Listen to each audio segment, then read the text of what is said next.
Yani bizni Allah yaratgan ve bizning vücudumuzdaki uğurlaştırgan karakterlerini yaxshi bildigan Allah Taala şu münasebet bilen bizning ruhiyetimizge uzuq bulduğan bir türlük amel ibadetlerini bizlerge farz qildi. Bizge kelgende asl ruhimizda irademiz susuşup qalsa, mesuliyetler unutilgan vaqtida asl derhal özümüzde oңuşumuz kerak. Ama biz bir tutuşup qalamiz. Ramazan ayini medresetun ruhaniye deb atab. Yani ruhni terbiyeleydigan, ruhni ıslah kıldıgan, ruhni güçlendirdigan bir ay. Bu biz kütüp almakçı boğan ay qanda ay. Yani avval biz kütüp almakçı boğan o mihmanның nemi ekenligini ve onun mertebesinin qandalıqını bilişimiz gerek. Ama bu Ramazan ayı şunda faziletlik ay ki insanlığa uçuk aşkar hüccet boğan, hidayet boğan, Resulullah'ın en çok mevcusu boğan Kur'an-ı Kerim düşken ve düşkü başlayan ay.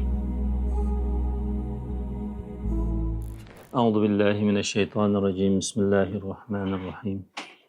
Elhamdülillah. Ve salatu ve selamu ala seyyidina Resulillah. Seyyidina Muhammedin ve ala alihi ve sahbihi ve men vela. Esselamu aleyküm. Tekrardan hoş geldin. Allah Teala bir yerga kelishdan iborat maqsadlarimizni to'g'ri bo'lg'ili ve kelgan her bir qadamlarimizning barabarida gunohlarimizni mag'firat qilib Allah bizning qashidagi martabalarimizni ustun qilsin. Bugun bundan burun davomlashayotgan darsdan chiqib turib, yani ayrim bir temada to'xtalmoqchi. Yani ko'nglimda Ramazonni qanday kutib olamiz? Balkim bu to'g'risida hammaylar o'ylangan bo'lishimiz mumkin. Hammaylarning xabarida bor, yani Ramazonning kelayotganligidan.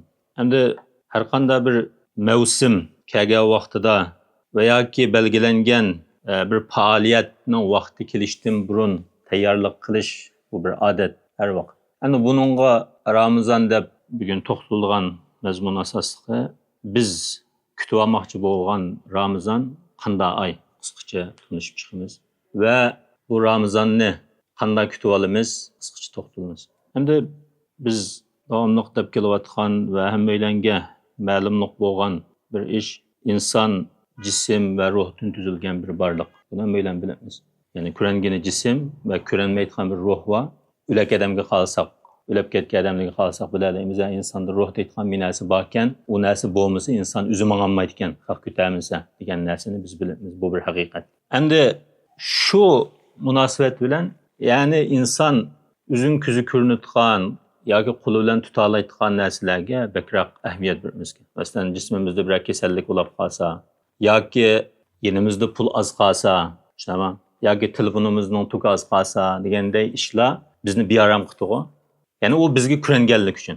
Ammo insonning ruhiyatida ko'ralgan ba'zi qalaymaqonchiliklar, ba'zi kasalliklar, ba'zi krizislar insonning ko'pincha vaqtda diqqatini tortmaydi. Yani onunga ko'ngil bilanmay qolamiz. Yani ruhiyatimizdagi masalalarga. Uni yaxshi bilgan Allah Taala, yani bizni Allah yaratgan ve bizning vücudumuzdaki uğurlaştırgan karakterlerini yaxshi bildigan Allah Taala şu münasebet bilen bizning ruhiyetimizge uzuq bulduğan bir türlük amel ibadetlerini bizlerge farz qildi. O amel ibadetlerge qiziqtiribdi, ma ishni qilsanglar bunda yaxshiliklar bor deb. Ve hatta qo'rqitibdi, agar ma ishni qilmasanglar bunda azap bor, bunda azap qaslar deb. Yani şu ishning muhim bo'lganligi uchun. Masalan, namoz, kunda 5 vaqt namoz o'qiymiz. O ruhimizning uzuqi. Ve haftada bir kun jumaga boramiz. O ruhimizin uzuqi. Yani yılda bir ay ro'za tutamiz, o ruhimizin uzuqi. Allah muvaffaq qilsa ömrümüzde bir qatim haj qilamiz, o ruhimizin uzuqi. Ve şunun qatoridan bir qancha ishlar ve Allah Taala yo'l qo'ygan amal ibodatlar. Endi bu yil Ramazon, yani hammalar o'zimiz ko'zimizni yumib, o'zimizni bir o'ylab, qalbimizni bir tinglab, ruhiyatimizga qarab baqsak, nayt halqiliq bir vaqtda keldi ve halqiliq bir vaqtga to'g'ri keldi deb o'ylayman xususan. Yani bizning ruhiyatimiz acizlagan, maneviyatimiz suslaşgan, nişanlarımız qo'valishib, nişanlarımız unutulishga başlagan, iradelerimiz acizlagan, mas'uliyat, mecburiyatlar unutulup ketilayotgan bir vaqtga to'g'ri. Asli bu bir kasallikkan. Asli bu bir kriziskan. Yani bir bedenimizde bir kasallik yuz bersa ya biyimiz ağrısı derhal doktorxonaga berish ya davolatish bizga kelganday, asli ruhimizda irademiz susuşup qalsa, mas'uliyatlar unutilgan vaqtida asli derhal o'zimizni o'ngishimiz kerak. Ama biz bir qutulishib qolamiz. Mas'uliyatlar unutilgan vaqtida bu bir kriziskan asli. Mesela hozir ham bilan iqtisodiy krizis, oltin kumushning masalalariga oltinimiz bo'lmasa diqqat qilib ketibamiz-ku. Asli bu bir krizis ekan. Ya'ni ruhiy dunyomizni kuralgan bir krizis ekan. Ammo unga ko'pincha vaqtida diqqat qilmaymiz. Shuning uchun bu Ramazon shunda bir vaqtda to'g'ri. Ya'ni bizning ruhiyatimizdagi shu krizislarni hal qiladigan va ruhiyatimizda kuralgan shu kasalliklarni davolaydigan va ojizlab ketgan shu ma'naviyatimizni kuchlantiradigan bir fursat. Shu ulamolar Ramazon oyini madrasatun ruhaniyya deb atab ekan. Ya'ni ruhni tarbiyalaydigan, ruhni isloh qiladigan, ruhni kuchlantiradigan bir oydir. 5ta deyilganday, bu biz kutib olmoqchi bo'lgan oy qanday oy? Yani avval biz kutib olmoqchi bo'lgan u mehmonning va nima ekanligini va uning martabasining qandoqligini bilishimiz kerak, shunami? Yani bir musobaqaga tushmoqchi bo'lsak, u musobaqaning qanday musobaqa ekanligini bilib tayyorlik qilamiz. Imtihonmi shunga o'xshash, shunami? Hayitga hayitning tayyorligi ayrim, Qurbon hayit, ro'za hayitning tayyorligi ayrim, shunami? Bayramning tayyorligi ayrim bo'lganday, biz avval shu kutib olmoqchi bo'lgan Ramazon oyining qandoqligini bilishimiz kerak. Hamda biz buni bilish uchun Ramazonning o'zidan so'rab baqamiz. Biz uqmaydiq Ramazon oyining qanday oyligini. Agar Alloh taolo oyini bizga farz qilmagan bo'lsa. Biz uqmaydiq Ramazon oyining unchalik fazilatli bu ruhni tarbiyalaydigan bir oy ekanligini agar Rasululloh sollallohu alayhi vasallam bizga yetkazmagan bo'lsa, biz uni uqmaydik. Bo'lgandan keyin biz Ramazonning o'zidan so'rab baqamiz. Ramazon sen qanday oy? Desak Ramazon bizga javob beradiki, Qur'oni Karimdan so'ranglar. Qur'oni Karim bizga deydiki, shahru ramazonallazi unzila fihil Qur'on. Hudal lin-nasi va bayyinatin minal huda val furqan. Bu Ramazon oyi shunda fazilatli oyki, insonlarga ochiq oshkor hujjat bo'lgan, hidoyat bo'lgan Rasulullahning eng cho'ng mo'jizasi bo'lgan Qur'oni Karim tushgan va tushishga boshlagan oy. Va yana Ramazon bizga deydi-ku, Rasulullohdan so'ranglar, qanday ekanligini. Payg'ambarimiz sollallohu alayhi vasallam bu oyning fazilatini va bu oyda ro'za tutishning fazilatini bizga bayon qilib, "Men sama Ramazona imanan va ihtisaban, g'ufira lahu ma taqaddama min zambi." Bir odam shu Ramazon oyida, bu Ramazon oyining Alloh taolo farz qilgan bir oy ekanligiga ishonsa, normal ota-onamiz tutib ekan yoki boshqa musulmonlar qilgan deyotganda urf odat shaklda emas, Alloh taolo farz qilgan bir oy ekan. Bu oy shunda fazilatli bir oy ekan. Bu oyda ro'za tutish gunohlarga mag'firat qilinadigan degan Alloh taoloning va'dalariga ishonib, vahtisaban va xolis niyati bilan urug'laymikan. Bak samirib qoldim Ramazonda bir ro'za tutib urug'lab olay deb emas. Va uningdan boshqa dunyolik boshqa maqsadlar asosli maqsadi bo'lmay, asosli maqsadi Alloh taolaning shu Ramazon ro'za tutgan odamga savob ato qilgan shu savobini umid qilib ro'za tutgan bo'lsa, u insonning oldingi Ramazongacha bo'lgan gunohi mag'firat qilinadi.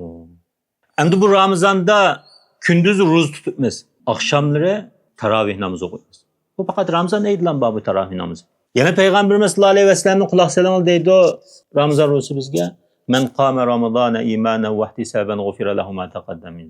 Shu Ramazondagi tarovih namozini Allohga ishonib va savob umid qilib bir odam qiyomda turgan bo'lsa, yo 11 rakat, yo 20 rakat masjidda jamoat bilan qancha rakat o'qigan bo'lsa, Alloh taolo u kishining gunohini mag'firat qiladi.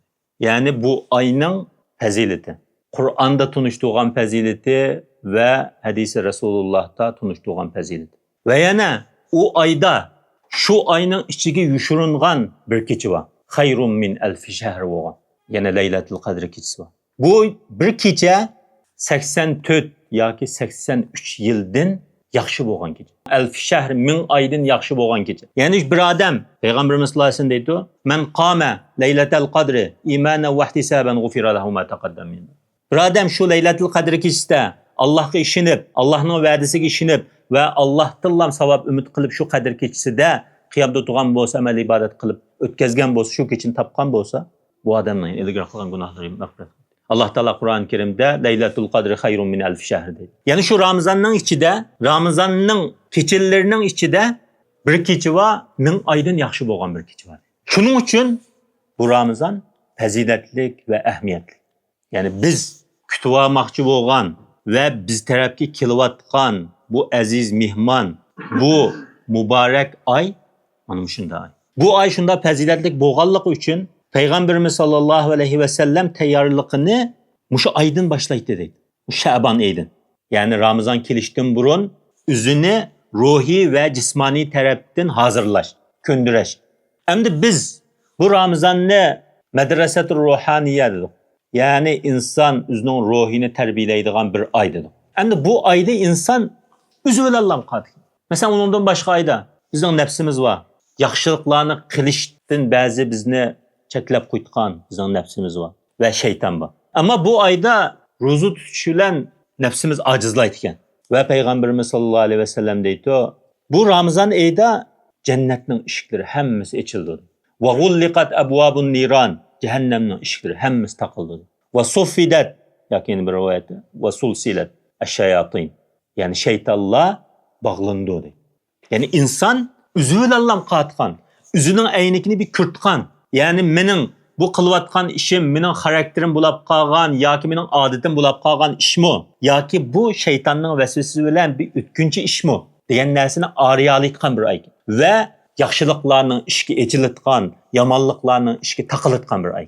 Va bu oyda yana Rasululloh sollallohu alayhi vasallam deydi, Alloh taolo hem musulmon ro'za tutib iftor qilayotgan vaqtida utaqo minanna nurg'un odamlar jahannamdan ozod qiladi.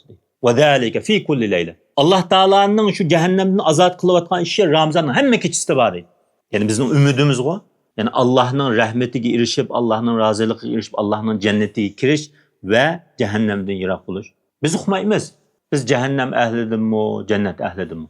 Ammo umidimiz va tirishchanligimiz va qitqan ishimiz hammasi jannat ahlidan bo'lish uchun. Ya'ni jahannamdan qutulib. Chunki Payg'ambarimiz sollallohu alayhi vasallam deydi hadisda, qanday bir odam bo'lsa, o adamning ya jannatdan bir o'rni bor va jahannamdan bir o'rni bor.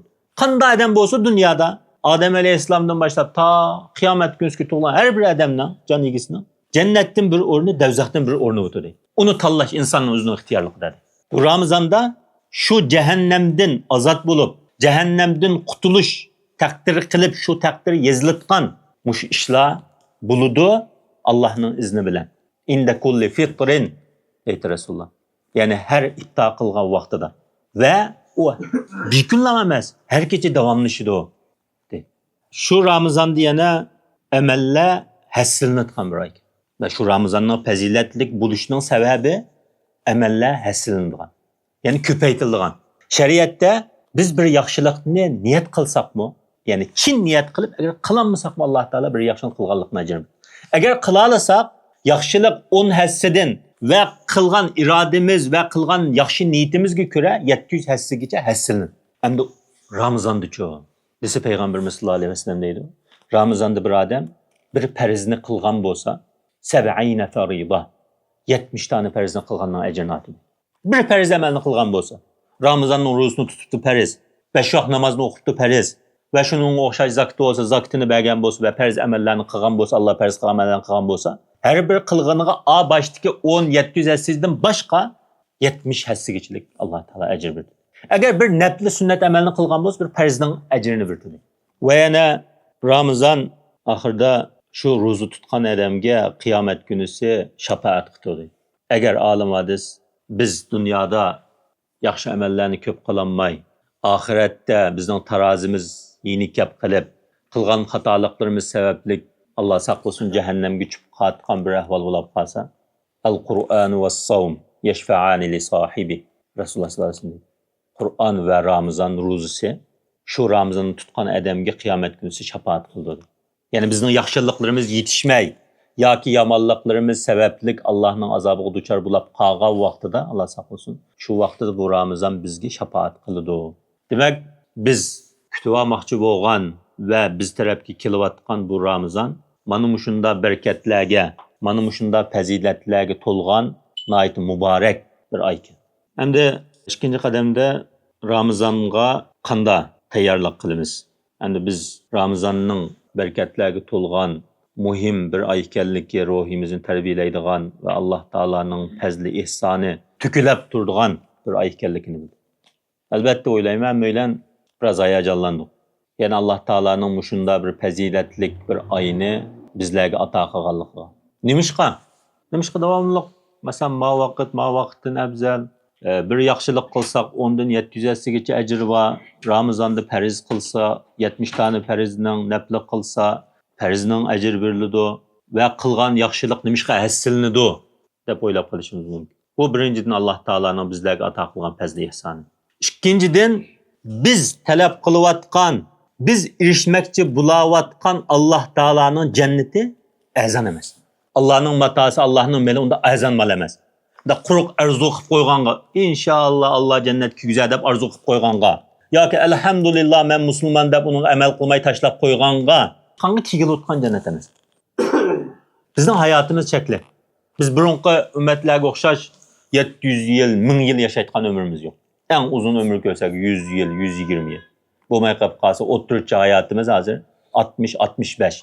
Demek bu 60-65 yillik hayatımızda bizning amal ibodatga chiqirgan vaqtimiz qanchalik. Ammo shuning barobarida Allohdan kutgan jannatimiz, uning qiymati qanchalik. Buni o'ylasak biz qattiq umidsizlanamiz. Biz jannatga kelmayotgan chog'imiz bor. Bu jannatga loyiq amal qilib bo'lamiz biz deb umidsizlanamiz. Ammo shu umidsizlikni yo'q qilish uchun Alloh taolo bizga tazdi ihson qilib, rahim qilib, bizning ömrimiz qisqa bo'lsin, ömrimizga barakat ato qilib, qilgan yaxshiliklarimizni Alloh taolo ko'paytirib. Hatta Rasululloh sollallohu alayhi vasallam deydi, birodar bir sadiq qilgan bo'lsa, silning biringlar o'zining taychiqini, atning tayini, balasini ta'pilab yuğunatganday Alloh taolo u kishining sadiqasini ko'paytirib turdi. Biz qilgan kichikkina bir sadiqa, Alloh yo'lida qilgan yaxshilik, biz o yaxshilik qiyomat kunisi bizning tarozi mizonimizga tushib bo'g'ichilik, Alloh taolo uni ko'paytirib turdi. Andin keyin biz mushunda yaxshilikqa tirishib, Alloh taolo mushunda fazil ihson qilishi bilan Alloh taolaning rahmatiga muyassar bo'lamiz. Taq jannatiga emas. Shu rahmatiga muyassar bo'lgandan keyin Alloh taolo bizga rahim qilib, andan keyin o'zining jannatiga kiramiz. Shunga, ya'ni bizda musulmonlarda va payg'ambarimiz sollallohu alayhi vasallam xabar bergan hadislarda yaxshiliklarning hassilishining sababi, ya'ni bizning ixlosimiz va bizning uningga qilgan aqidamizning barobarida Alloh taolo o'zi xohlagancha yaxshiliklarimizni ko'paytib va uningga xohlagancha savob ato qiladi. Endi Ramazonni qisqacha tunagan bo'ldik va payg'ambarimiz sollallohu alayhi vasallamning bu Ramazonga tayyorlik qilganligini bilgan bo'ldik. Endi biz bu Ramazonga tayyorlik qilish va qanday tayyorlik qilish va nimalarga diqqat qilish to'g'risida qisqacha to'xtaldik. Deyilganday, bu Ramazon madrasat-ur ruhaniya, ya'ni ruhimizni tarbiyalaydigan va bir yillik ish izlarimizni yaxshilik bilan xulosalab va yangi yilimiz uchun Alloh ömür bersa, yangi sahifalarni ochildigan bir oy. Ya'ni ruhimizdan ko'nrab ketgan, ojizlab ketgan taraflarni yangilaydigan, kuchlantiradigan bir oy. Bayatın degende bizning konu kiyimlerimiz, lapqas kiymayotgan kiyimlerimizni tashib o'tibmiz-ku. Ammo ruhiyatimizda ba'zi chiriklishlar bo'ldi. Biz bilib bilmay hasadlar, biz bilib bilmay yolg'onchiliklar ruhiyatimizda, irodasizlik, nurg'un kasalliklar bo'ldi va ba'zi ojizlaydi ekan. Endi biz bu oyda ruhimizni qaytadan yangilashga bel bog'laymiz. Ya'ni men bu Ramazon oyi kelsa, Ramazon oyida ruhiyatimni qaytadan yangilayman deyotgan iroda qilamiz. Va ruhiyatimdan ojizlab qolgan chirgan narsalarni ep tashlayman ruhiyatimdan, ruhiy dunyorimdan degan iroda qilamiz. Buning uchun birinchi qilishga tegishli ishimiz qalbimizni poklash. Qalbimizga, ruhiy dunyorimizga qaytadan bir qarab chiqish. Ikkinchi qilib, buning uchun chin iroda bog'lash. Yaxshi niyat bilan birga. Ya'ni Ramazon kelgili qolibdi hozirdan boshlab. Ramazon ketgan. Ömrimiz bo'z ko'rmiz. Ramazon ketgan. Kelgandan keyin men Ramazonda manda yaxshi ishlarni qilay. Ma yomon odatlarimdan qo'l uzay deb buning tayyorligini hozirdan boshlaymiz. Ya'ni yaxshi niyat qilamiz va uningga chin iroda bog'laymiz. Agar biz qo'l uzanmayotgan ba'zi yomon odatlarimiz bo'lib qolsa, yoki biz o'zimizda o'zlashtirgimiz bor, o'zlashtiranmagan yaxshi xislatlar bo'lsa va o'zimizni o'zlashtiranmay qolgan yaxshi xarakterlar bo'lsa, buningga hozirdan boshlab tayyorlik va xatoliklarımizga hozirdan boshlab o'tkazgan gunohlarimizga qattiq tövbe qilib, gunohlardan poklanib va shu poklanishga tirishib, Ramazonga pok holatda kiyishga tirishishimiz. Nimishqa? Chunki inson o'zini ko'tarib mangan vaqtida yengilmaydi. Tamam? Ammo binasi ko'targizib qo'ygan vaqtida ig'rishib qolamiz-ku. Shuningga o'xshash ruhiyatimizdami gunohlar sababli ig'irliklar bo'ldi. Ya'ni biz his qilolmaymiz-ki. Ruhiyatimizdagi qalaymaganchilikning sababi biz o'tkazgan xatoliklar sabab. Çünkü Peygamberimiz sallallahu aleyhi ve sellem dedi, bir bende bir günah ötkazsa, eğer tövbe kılınmasa kalbiga bir çıkıp koyuladi. Çünkü ruhiyetimizin menbesi kalbimiz. Eğer kalbimizde kir, kalbimizde qarliq bo'lgan vaqtida, andan keyin bizning ruhiyetimiz pichaklashga, ojizlashga qarabmaydi. Shuning uchun biz hozirdan boshlab qo'l uzanmayotgan ba'zi xatoliklardan qo'l uzishga chin iroda bog'lab, gunohlarimizdan tavba qilib, o'zimizni bir yengil ruhiyetimizni Ramazonda, shu Ramazonning fazilatlaridan joyida foydalana olishimiz uchun gunohlarimizga tavba qilib, o'zimizni pok bir holatga keltirishimiz kerak. Hozirdan boshlab. Chunki gunohlarga tavba qilish va Alloh taolaning mag'firat qilishi bu har vaqt muhim. U Ramazon bilan cheklangan ish emas. Ammo deyilganday bu Ramazon munosabati bilan biz o'zimizga qaytadan inchga alohida bir qarab chiqishimiz kerak. Va Ramazonning tayyorliklari ichida birinchidan xolis niyatimizning bo'lishi. Ya'ni men bu Ramazon ro'zasi kelsin inshaalloh Alloh taolo farz qilibdi bu Ramazon ro'zasini tutuma. Akşamları taravih namazına to'liq qatnashima. Kunduzlari hurulluq qilib atdigandan tushib uxlab yotmay Qur'on o'qiyma. Qur'onni ya 3 qatim tamom qilma ya 5 qatim tamom qilma. Alloh taolo farz qilgan 5 vaqt namozni vaqtida jamoat bilan birga o'qiyma va sunnatlarini, namozning sunnatlarini joyida o'qiyma deydigan bir yaxshi niyat. Va shuning bilan birga chin iroda. Bundan ham niyat qilib qo'ymay, haqiqatan zada shunda qilma deydigan. Eğer biz kılınmay qolib qolsak navoda Alloh taolo qilganlarning qatoriga. Shu yaxshi niyatimiz va chin irodamiz sababli. Va undan boshqa biz gunohlardan qo'l uzishga hozirdan boshlab chin iroda bog'lashimiz, gunohlardan qo'l uzishimiz, o'zimizda qo'l uzanmayotgan bir yomonlik, bir yomon odatimiz bo'lib qolsa buni tepib chiqib, hozirdan boshlab şu yaman adetden kol üzüşke, şu günahdan kol üzüşke tirişçallık göstür. Eğer özümüzde özleştiren mavatkan bir yaxşı adet bulup kalsa, mende muşu bir adet boğusu bitti, deytkan bir yaxşı adetini özleştiren mavatkan bolsa, hazırdan başlap şu yaxşı adetini özleştirişke tirişçallık göstürüşümüz. Ve ahırda yani istiğfarını, Allah Teala'ya tövbe kılışını her vakit lazım tutuşumuz ve bulup mu hazırdan başlap Ramazan'ın tayarlığı için. Çünkü bizni jiq yaxshiliklardan keynida qo'ydigan, jiq yaxshiliklarga muvaffaq bo'lishdan to'sab qoldigan narsa gunoh ekan. Endi bu narsalardan, ya'ni bizni yaxshilikka yetaklaydigan narsa istig'for ekan. Agar biz davomli Alloh taoladan mag'firat tilab turtgan bir ahvolimiz bo'lmasa edi, halok bo'lib ketibdi. Shu Alloh taolo deydi: "Ey Habibim Muhammad sallallohu alayhi vasallam, sen o'g'lining ichida bo'lib qolsang, o'g'liga azob bo'lmaydi." Ve yana sen o'g'lining ichidan ketgandan keyin va hum yastag'firun, agar ular qilgan xatoliklarni bilib, men xatolik qilib sepdima deb xatolikni e'tirof qilib, ey Alloh xatoligimizni mag'firat qilsizlar deb mag'firat talab qilib tursa, Alloh taolo ularga azob avatmaydi deydi. Bo'lmasa biz bilamiz, burunqi ummatlarning tuban balasida har xil kuchli shamollar bilan halok qilinganligini. Shunga har vaqt istig'forni lazım tutuşumuz. Bir günü Hasan-ül Basri rahimahullah, yani istig'forga münasebetlik, çünkü bunun hammamizning ihtiyacı var. Ders sözlep olsa bir adam ekan, ben hem ishni qilib baqdim, ammo mening balam bo'lmadi dedi. Yani sabablarning hammasini qilib baqdim, balam bo'lmadi degandan keyin unda bo'lib qolsa istig'forni ko'p aytgan. Yani bir adam keldi deydi. Bek ishlaymi bo'lmasa, hech boy bo'lolmadim. Yani ki unda olsa istig'forni lazım tutun. Yani birisi kelib, voy bu yomg'ir yog'midi, qurg'oqchilik bo'lib ketdi. Shu sababdan zamindan chiqqan usullar azlab ketdi.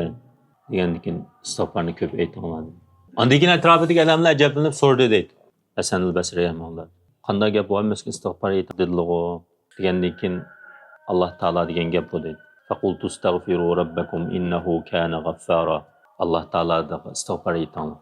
Innahu kana g'affara. O Allah Teala günahlarına naidun bek mağfiret kılacak. Yursilis semâ'e aleykum midrara ve yumdidkum bi emvali ve benin. Allah Teala sizlere mol yağmur verdi. Ve Allah Teala sizini bala, mal ile güçlendirdi. Müşahiyetin ruhiye binaen men ulanın işgümüşüne cevap verdim. Şunun için biz her vakit istig'forni lazım tutuşumuz ve bulup mu Hazırdan başlap Ramazan'a tayyorlik qilish munosabati bilan istig'forni ko'p aytishimiz. Ya'ni Ramazanda shu Ramazanning fazilatiga to'liq erishalish uchun bizning ruhimizdagi shu ruhimizga eg'ir bosgan xatoliklardan poklanishimiz kerak. Buning birinchi asosiy xatoligimizni tunish va uning istig'for etish. Ondan keyin bizning yaxshi niyatimizmi bizga manfaat qildi. Ondan keyin biz nishon qilgan nishonga yetalaymiz. Ondan keyin bizning irodamiz ching. To'g'ri o'ylab qolishimiz mumkin. Qisqacha tirnoq ichida. Mushu narsalarni bilmaydigan, masalan, kofirlik, kunlik aroq ichib, tomoq chekib, jazoni yeb, nurg'un ishni qilib ketganligimizning ishini qilib ketgan. To'g'ri qilib ketadi. Ammo uning yo'li ayrim. Ammo bizning yo'limiz ayrim. Biz musulmon men deganligimiz uchun Alloh taolo bizga musulmonning muomalasini qildi. Musulmonning mas'uliyat va majburiyatlarini surishtirdi. Shu o'li dunyoda qolgancha yashaydi. Ammo biz andamiz. Biz birinchidan musulmon bo'ldik. İkinciden bu dünyada yaşamayız biz. Bu dünya ötkince bir hayat biz için. Yani biz Allah'ın yeniden kelgen şu yerge qaytıvatımız xalas. Ve şu biz qaytıvatkan yerinin tayyorlik qilgan o'rnida biliriz. Şunu biz için Allah Taala musulmonning muomalasini qildi. Şunu biz o'zimizni ulug'a solishtirib, voy ayni ashulning davlati bor ekan, ulaşında xotirjam yashaydi ekan, ulaşında bay. Onun yo'li ayrim, bizning yo'limiz ayrim. Allohning ulug' qilgan muomalasi ayrim, bizga qilgan muomalasi ayrim. Yani davomli bir ruhiyatning gapini qilib Muşunda bo'lmasa bo'lmaydigan chaqva deb o'ylab qilinib qolsa, to'g'ri. Ashunda bo'lmaydi. Biz musulmon bo'lganligimiz uchun, Allohdan jannatni umid qilganligimiz uchun, oxiratga ishonganligimiz uchun mushu ko'rsatmalarga amal qilmasak, biz qarinib qolamiz. Endi bir odam ben bunda qilib bo'g'uchi desa, "Va men sha'a falyu'min va men sha'a falyakfur." Voy bu bak tasishgan bu unda ular xohlasangiz kofirlar, xohlasangiz musulmon yashang. Unda bakayish yo'q, lekin kofir bo'lsangiz tugat qayshi yo'q. Biz kofirlarga dertlik azapını tayyorlab qo'ydi qiyomatda. Shunga nimishqa bu narsalar deyiladi? Nimishqa bizning ishimiz shunda bu, biz nimishqa bunga ahamiyat berishimiz kerak deyilsa, biz musulmon bo'lganligimiz uchun shunda yashashimiz kerak edi. Shunda yashagan vaqtimizda ondan keyin aziz bo'ldik, ondan keyin kuchli bo'ldik va kuchli bo'lamiz. Ya'ni moddiy ko'ngil bo'lganday, jismimizga ko'ngil bo'lganday, ruhiyatimizga ko'ngil bo'lgan vaqtida. Bu ruhiyatimizga ko'ngil bilish albatta Kur'an'ın ve hadisinin ko'rsatmasi bu. Ve şu Ramazan'a tayyorlik qilishda ko'ngil bilishga tegishli ishlardan birisi hozirdan boshlab kunlik hayotimizga bir qarab chiqib, vaqtimizni bir retlash. Mening bir kunim nima ishlar bilan o'tib ketyapti? Qanchada yetyaptimi? Qanchada qo'pyaptimi? Nima ish qilyaptimi? Qanchalik vaqtim yaxshi ishlarga o'tgan bo'lsa, qanchalik vaqtim arzimas ishlarga, yo'lda, qahvaxonada, telefon bilan o'tib ketibdi. Buni bir o'ylanishimiz kerak. Va shuning bilan birga Ramazon uchun maxsus bir vaqt ajratishimiz kerak. To'g'ri, qilishga tegishli ishimizni Ramazon sababli tashlab qo'ymaymiz hargiz. Ya'ni o'zimizning xizmat bo'lsa xizmat, tijoratimiz bo'lsa tijoratimizni joyida qilamiz. Va shuning ichidan yana maxsus Ramazon uchun, Ramazonda Qur'on o'qish uchun, Ramazonda zikr tasbih aytish uchun va Ramazonda duo qilish uchun maxsus vaqt ajratishimiz. Belki 2 saat bo'lishi mumkin, belki 3 saat, belki 4 saat, belki 5 saat. Onun için tayyorlikni hozirdan boshlashimiz kerak. Ya'ni ushtum tutlab Ramazonga kelib qolgandan keyin tayyorlik qilib, "Voy bunda ulab da 15 kun o'tib ketib, uning odatini qilib qo'yib Ramazon chiqib qoldi." Shuning hozirdan boshlab kunlik hayotimizga bir qarab chiqib, ya'ni mening kunlik hayotimda nima ishlar bor? Nima ish bilan o'tyapti mening kunim? Va vaqtimizni retlab Ramazonga maxsus bir vaqt ajratish. Ya'ni ma ishim qilmasam bo'lgan ishkan. Buni Ramazondan keyin qilvag'ili bo'lgan ishkan. Unda bo'lgandan keyin Ramazonda mushu ishni qilgan vaqtimni men Ramazonda maxsus Qur'onni jiq o'qishga, zikr tasbih aytishga, duo qilishga chiqaray. Kunduz azroq vaqtimni chiqarib tushishga 1-2 soat uxlab olay. Oqshomlikda tarovih namozida obdan to'g'ri o'tgan deganga o'xshash maxsus bir vaqt chiqarishimiz. Undan boshqa nurg'un ishlar, endi balkim başka ustazlar, başkalardan anlagan bo'lishinglar mumkin, ama mening demoqchi o'g'lim mushu.